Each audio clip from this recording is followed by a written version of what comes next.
जेव्हा सगळं जग तुमच्या विरोधात उभं असतं किंवा तुमच्या मागे लागलेलं असतं, सगळ्या जगात फक्त तुम्ही एकटे पडलेला असतात किंवा तुम्हाला वाईट ठरवलं जातं किंवा काही ना काही तुमच्या मनात भीती असते किंवा मनात तुम्ही सतत कुढत राहता किंवा काही ना काही तुमच्या मनात कशाबद्दल तरी भीती असते, तेव्हा काय करायचं? किंवा बघा, आता अशाच गोष्टींसाठी ओळखली जाणारी आपली नरसिंह जयंती उद्याच आहे. आणि बघा, नरसिंह चतुर्दशी म्हणून ओळखली जाते आणि शुद्ध चतुर्दशीला ही नरसिंह जयंती आपण साजरी करतो.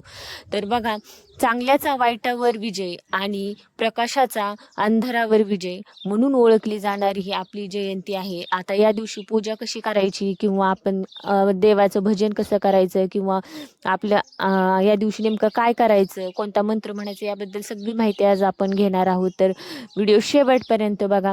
तर बघा, स्वतः श्री महाविष्णूने स्वतःच्या भक्त प्रल्हादासाठी या पृथ्वीवर अवतार घेतला आणि चांगल्याचा वाईटावर विजय झाला. बघा, वाईट शक्ती कितीही वाईट असली किंवा अंधार कितीही असला तरी प्रकाश कधी ना कधी येतो. तसंच आपल्या आयुष्यातही असतं. कधी आपल्या आयुष्यात कितीही अंधार असला तरी तो घडी दोन घडी असतो. कधीतरी कधीतरी आपल्या आयुष्यात प्रकाशाची वाट दिसते, प्रकाशाचा किरण दिसतो. तो कधी दिसतो? जेव्हा आपण खऱ्या अर्थाने देवाला धजतो किंवा खऱ्या अर्थाने देवावर आपण स्वतःचं आयुष्य समर्पित करतो, पूर्ण विश्वास ठेवतो, श्रद्धा ठेवतो, तेव्हाच. बघा, स्वतः श्री महाविष्णू भगवंतानी स्वतःच्या भक्त प्रल्हादासाठी पृथ्वीवर जन्म घेतला, अवतार घेतला.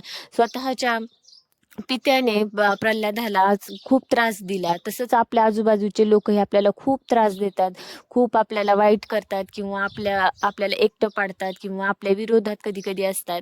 तेव्हा न घाबरता, जसं भक्त प्रल्हादाने सगळं जग स्वतःच्या विरोधात असताना तो डगमगला नाही किंवा माघार घेतली नाही, त्याचप्रमाणे आपल्याला कणखर राहायचं आहे आणि देवाला न विसरता सगळ्या गोष्टींना सामना करायचा आहे. तर बघा, जेव्हा स्वतःचे पिता हिरण्यकशिपू भक्त प्रल्हादाच्या मागे लागले होते की तू देवाचे नाव घ्यायचं नाही किंवा तू काहीच करायचं नाही देवाचं, पण तरीही भक्त प्रल्हादाने भगवंताला सोडलं नाही. तेव्हा स्वतः भगवंत कुठूनही अवतरित होता, एका खांबातून स्वतःच्या भक्तासाठी श्री महाविष्णूंनी नरसिंहाचा अवतार घेतला आणि एका खांबातून प्रगट झाले. तसंच आपल्या आयुष्यात असतं. जेव्हा आपण सतत निरंतर सगळ्या गोष्टी करत राहतो, जप तप नाम जप साधना अनुष्ठान पूर्ण देवाला समर्पित भावाने विश्वासाने आपण देवाला सामोरे जातो, समर्पित होतो, तेव्हा कधी ना कधी आपल्यावरही देवाला दया येते आणि आपल्या पाठीशी खंबीरपणे देव उभा राहतो.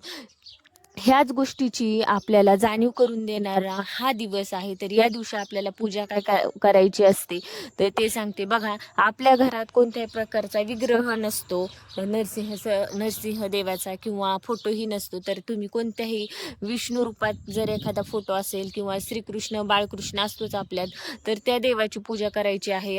धूप लावून, अगरबत्ती धूप लावून आपण त्याची पूजा करू शकतो किंवा त्याला पंचामृताने आंघोळ घालू शकतो, अभिषेक करू शकतो. आणि त्याचप्रमाणे आपण थोडासा गोड ह्याचा आपण नैवेद्य दाखवू शकतो, शिरा वगैरे तुमच्या किंवा पंचामृत काहीही करा. आपण देवाचं जे